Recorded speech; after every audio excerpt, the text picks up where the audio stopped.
Hey, what's up guys? It's Chris from Daily Tech, and today we're talking about internet security, and more specifically, Internet of Things security. So if you guys are anything like me, you've got a lot of internet connected devices in your house. TVs, game consoles, cameras, phones, tablets, vacuums, the list goes on. Until very recently though, in my house, most of those devices were completely unsecure. So I pre-ordered this device called the Cujo, which is a really simple but very sophisticated firewall that's specifically designed to help protect those smart devices. And the Cujo just happened to be the device that I like the best, from the features to the pricing to the looks.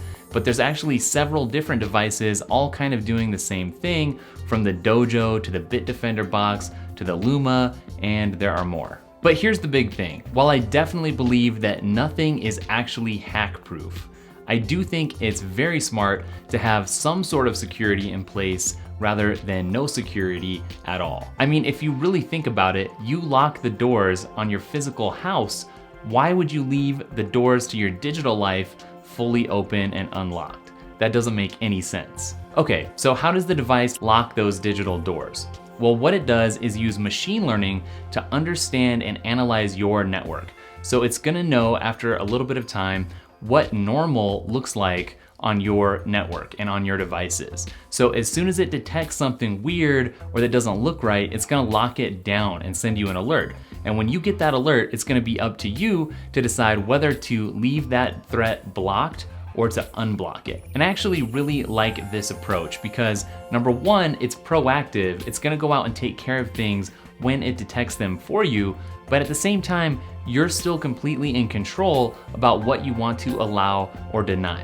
And it's also cool that by plugging your Cujo in, you're actually linking up with a Hive Mind of sorts that helps to protect every other member that's connected. So if a threat's detected on someone else's Cujo, then you're actually extra protected because that same threat is not going to work against you because Cujo's already seen that. So all of that's great, but how does Cujo actually work in the real world? Well, what I can tell you is that Cujo has definitely found several different threats, I think 7 within just the last 30 days. And I've had this installed for a couple of months now, and some of them have been labeled critical. And these are things that my house would not have been protected against. And if you don't have one of these, that your house probably isn't protected against without the Cujo. One thing that I've really come to like about the Cujo is that when you look at it, and it looks really good by the way, when you look at it, you see the digital eyes, and the eyes tell you whether everything is okay on your network or whether a threat has been detected. And they'll either be angry or happy, depending on the situation. And there is something nice about being able to glance over a Cujo and understand in an instant that everything's good to go. So next up, let's go ahead and talk about installation, which for me was a little bit of a mixed bag, but turned out really well in the end. So as soon as I got this, I downloaded the app, I plugged it into the router, plugged in the power, and got everything set up in automatic mode, and that took me about 10 minutes. And that initial setup worked well for several days, but then out of nowhere, a bunch of the websites that I use on a daily basis stopped working, and it was the Cujo that was to blame.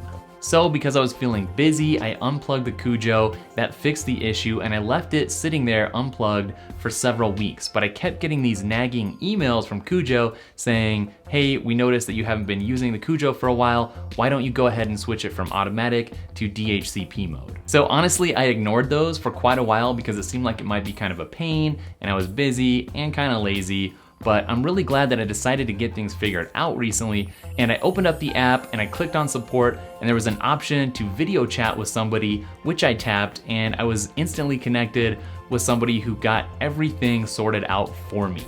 I really regret not contacting support sooner, and if you end up with this product, I definitely recommend just getting in touch with them. If you get stuck at any step of the way, they will take care of it. And no, this is not sponsored in any way.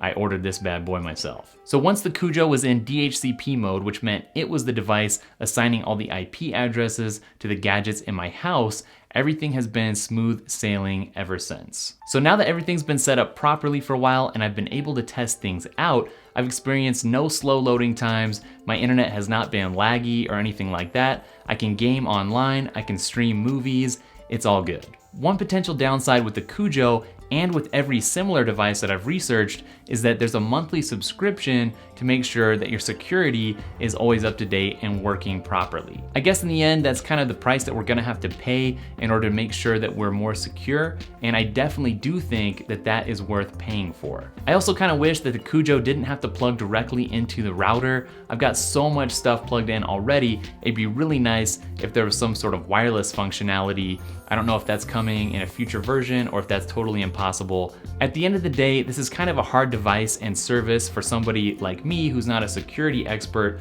to fully review, because you don't really know what you're missing until you do. But I do know that threats have been detected that wouldn't have been detected otherwise, and that I feel better having this plugged in. So at $99, the device itself is actually pretty affordable, and if you're looking into getting one, based on my experience, I would say go for it. And if you want the link to the Cujo or any of the smart devices that the Cujo is protecting for me at my house, check out the gear link down in the description. And don't forget to follow me on Instagram, Twitter, Snapchat, and don't forget to check out Daily Tech, spelled daily, TEKK.com, and I'll catch up with you guys in the next video. Later.